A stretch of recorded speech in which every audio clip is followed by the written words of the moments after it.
We've seen a huge change in the electricity system over the last 20 years or so.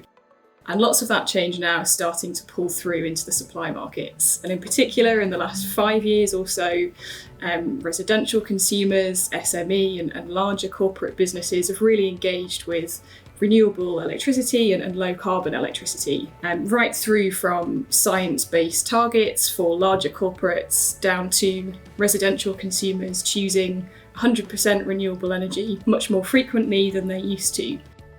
And we've really got a momentum going here. So when we think about where the market should go to in the future, we want to make sure that we continue to embrace that positive change. More recently, there's been an ongoing discussion about the role renewable energy has to play where renewable sources have become a more predominant form of our fuel mix. So these questions have really culminated in a call for evidence from BIEE, who are looking to see if we need to set out a framework to provide better transparency for consumers, looking at the carbon content of their energy products. So as an industry, what do we need to think about next? Well, for the market of today, consumers really respond to a clear and consistent message.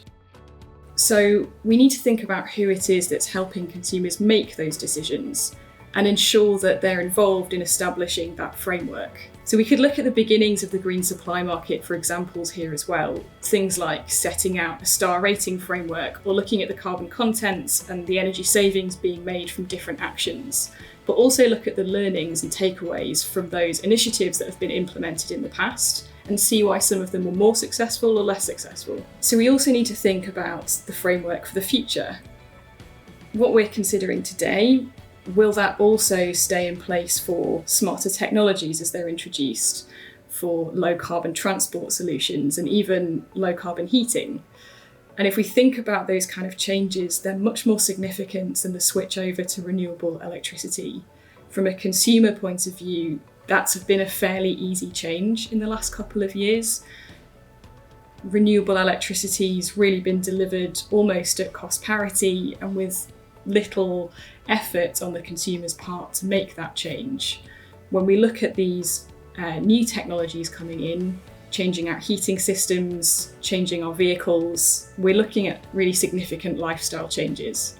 We've had years and years of policy looking at change in decarbonising the power market. And now we need to use the combined innovation of industry and the framework set by policy to incentivise uptake and create a smoother transition as possible to meet net zero through these other methods of decarbonising heat and transport.